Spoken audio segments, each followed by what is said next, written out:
Thank you very much, Shri Salman Khurshid ji.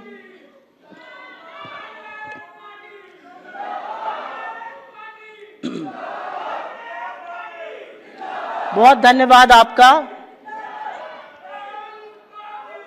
बहुत धन्यवाद आपका। अब हम आगे की कार्रवाई बढ़ाते हैं।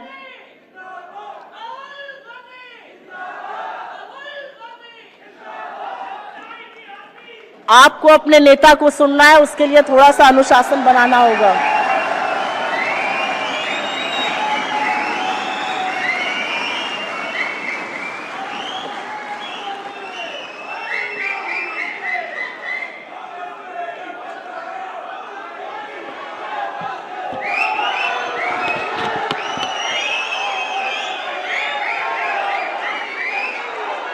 Honorable Kharge ji, Siddaramaiah ji, Revant Reddy ji, Sukhwinder Singh Sukhu ji, Abhishek Manu Singhvi ji, senior leaders on the dais, my lawyer friends, I'd like to welcome all of you here today.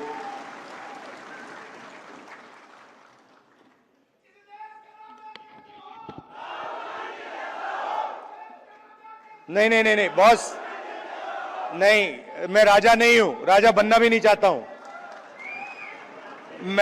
मैं राजा के against हूं, concept के against हूं।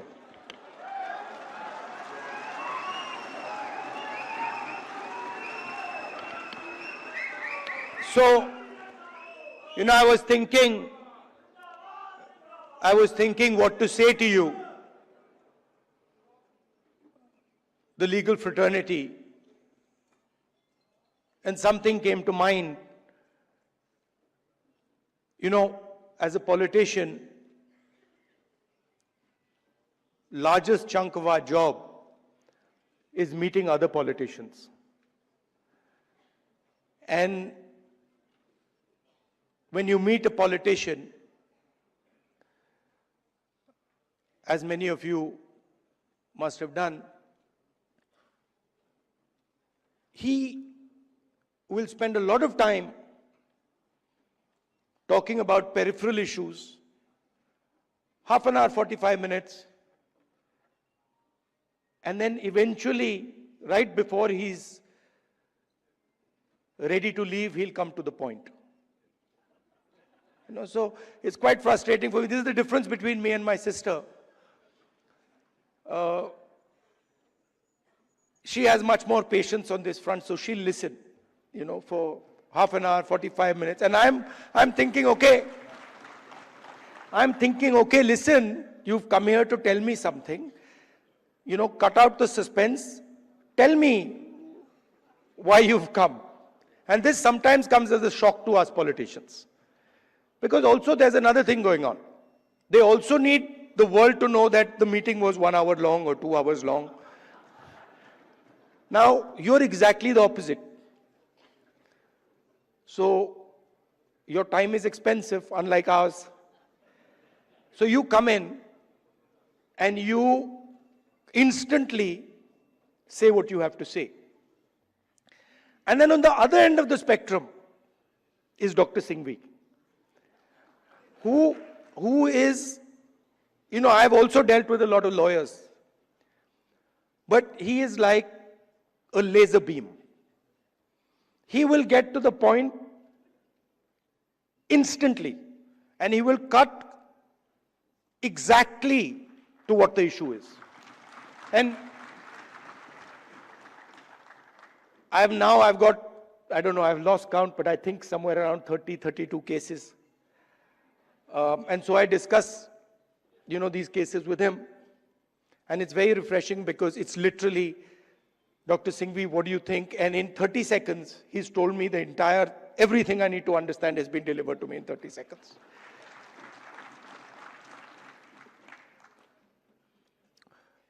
Now, it's important that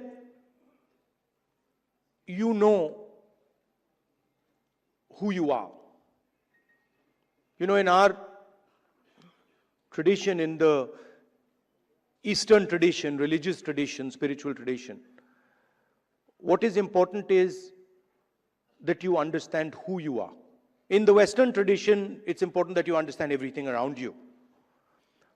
But in our tradition, it's important that you understand the self and you understand yourself and your own structure. So it's important that you know who you are. First of all, the Congress party,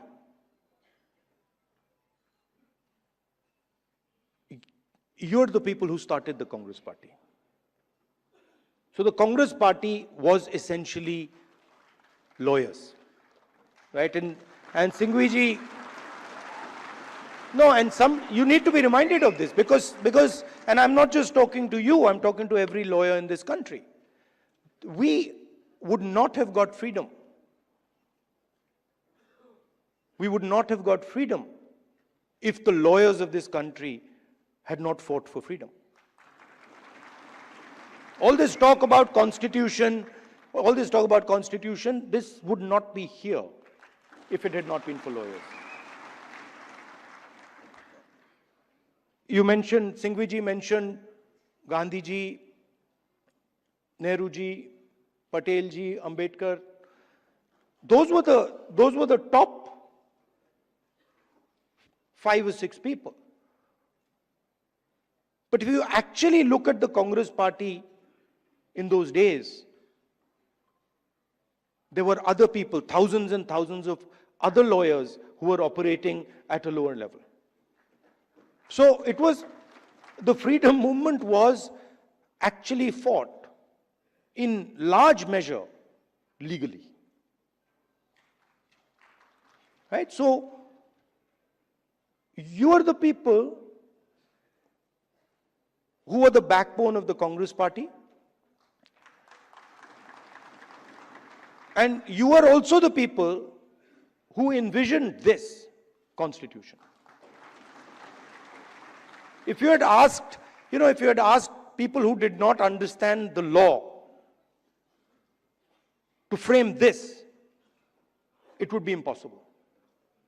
Right? So it was lawyers, it was the legal mind, it was the legal fraternity that built this entire architecture. And why am I telling you this? Because it is the architecture that you built that is being destroyed today. And it is being systematically unraveled on every front. Some visible in front of our face and others hidden. I've been speaking recently about the election system. And I always had a suspicion that there was something wrong. Right from 2014, I had a suspicion that there's something wrong, something does not add up. In fact, I'll even go further. I had a suspicion in the Gujarat Assembly elections already.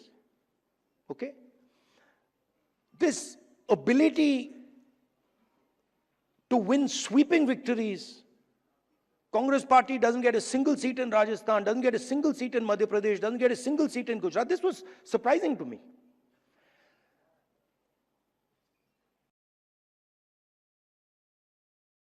And it went on for some time. There was a conversation, but I could never speak because there was no proof. So whenever we spoke, people said, well, where's the proof? And then something happened in Maharashtra, where in the Vidhan Sabha we won the election, hands down. In the Lok Sabha we won the election, hands down. And then 4 months later, we didn't just lose, we were obliterated. 3 formidable parties suddenly just evaporated. And that's when I thought that this just cannot be. And so we started right then to look seriously for electoral malpractice. We found it in Maharashtra. Clearly, 1 crore new voters show up between Lok Sabha and Vidhan Sabha. Bulk of those votes go to the BJP. But still, we didn't have clear proof.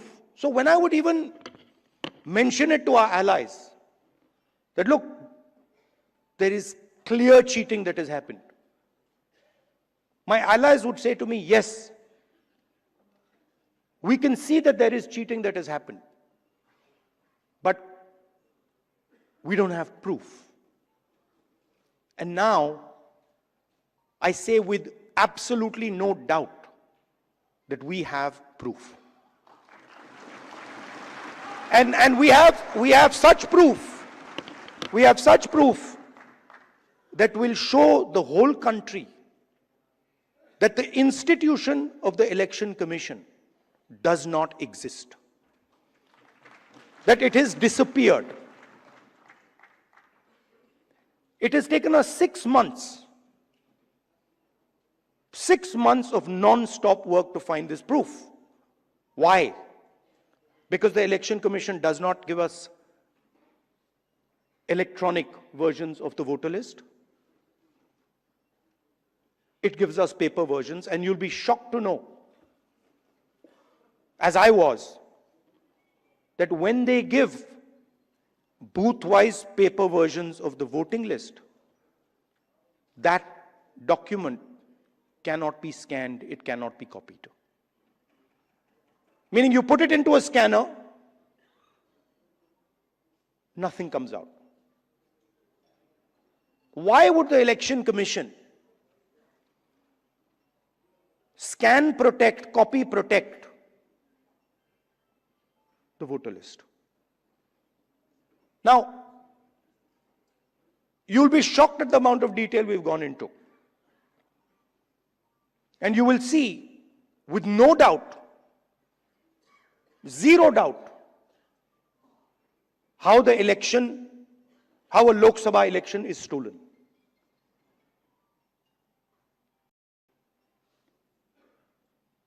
Six and a half lakh voters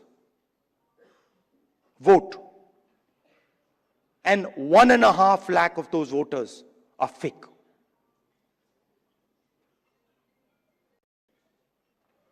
Six and a half lakh voters vote, 1.5 lakh voters are fake.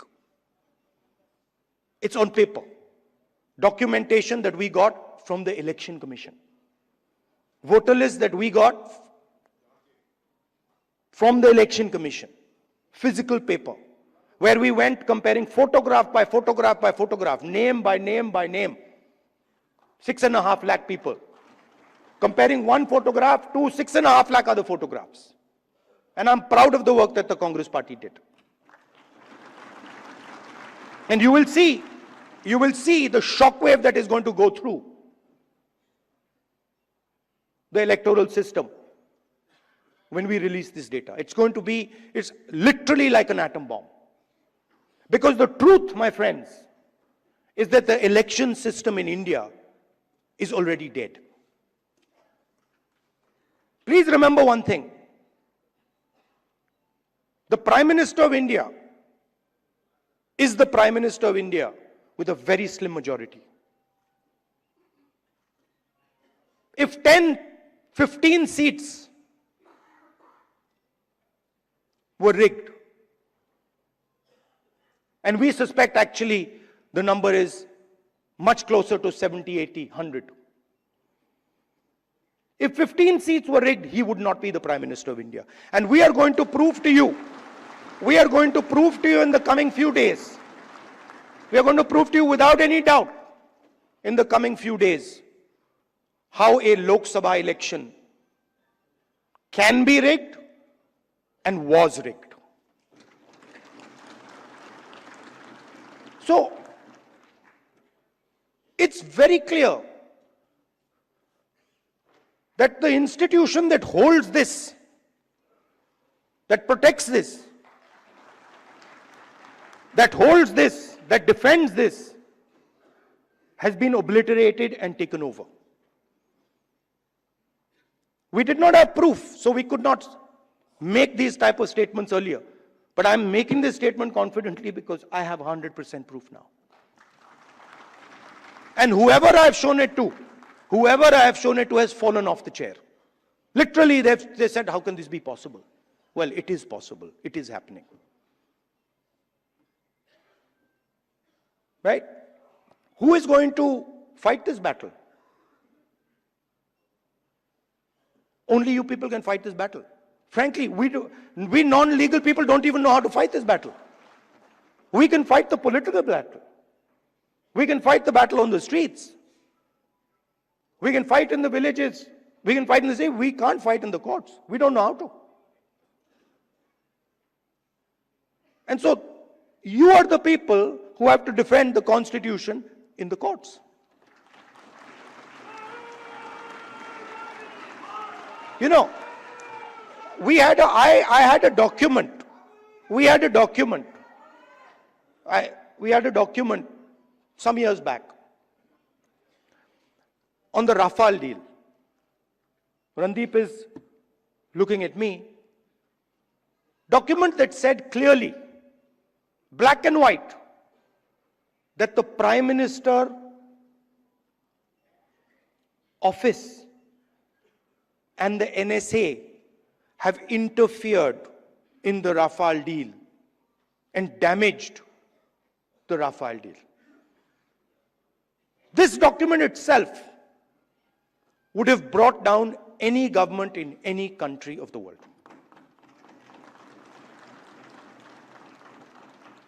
Nothing happened. Nothing happened.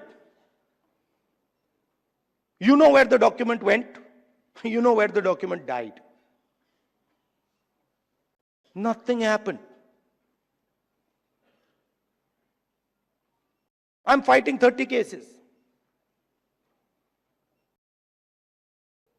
Anyone who fights the regime, any political person,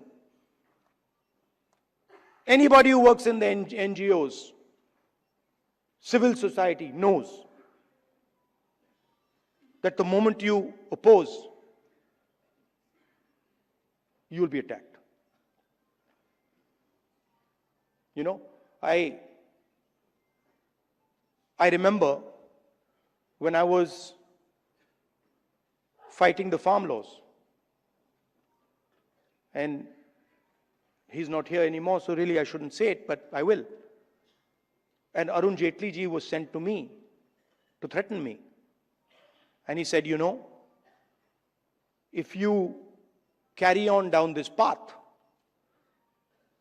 opposing the government, fighting us on the farm laws, we will have to act against you. I looked at him and said, I don't think you know who you're talking to. I don't think you have an idea who you're talking to. Because we are Congress people. We're not cowards. We're not going to bend. The British couldn't bend us. The superpower couldn't bend us. Who the hell are you?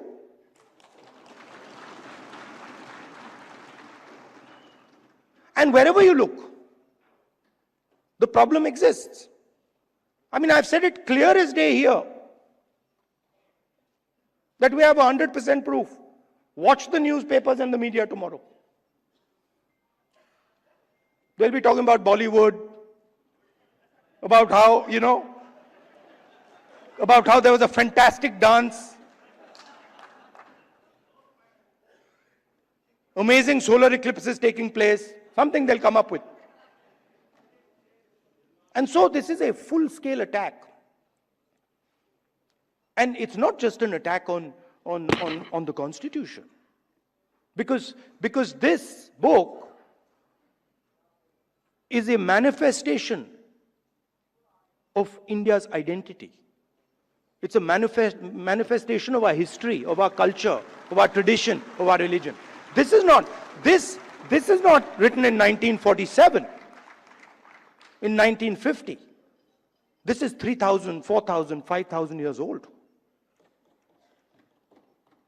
Buddha speaks through this book.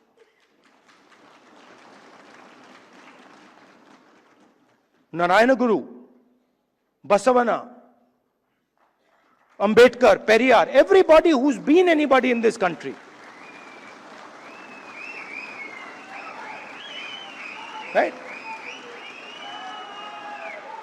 Anybody who's been, you look, anybody, and in every state there are there. In Assam, Gaurav will tell you. Right? In Tamil Nadu, in Karnataka, in Uttar Pradesh, Kabir, there's a list. So this is not something that we dreamt up in 1947 or 1950. This is something, this is our blood. And how dare you attack our blood? Right? So we are not just, we must remember, we are not just defending this red book, this legal document. We are defending our way of life. Right? Tell me which Indian tradition, which Hindu tradition says that you should beat up a Muslim child? Where is it written that you should lynch someone? Which tradition of ours says it? There's not a single tradition of ours that says it. Our tradition says everybody is the same. So these people, they're not attacking our politics. They're attacking us. They're attacking our history. They're attacking our religion. For anybody who understands Hinduism,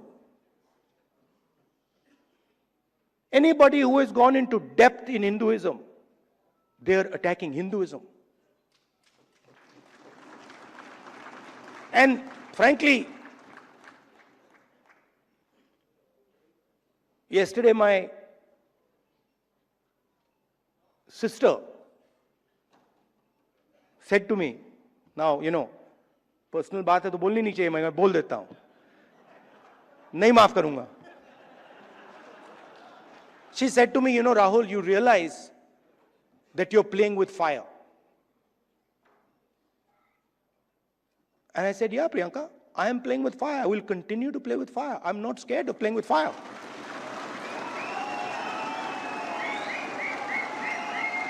I have come here. Look, I am eventually, like most of you, I'm going to end up in the fire. Right? So what is the problem playing with the fire? My family has taught me that. My family has taught me do not be scared of cowards. My family has taught me that the most cowardly thing you can do ever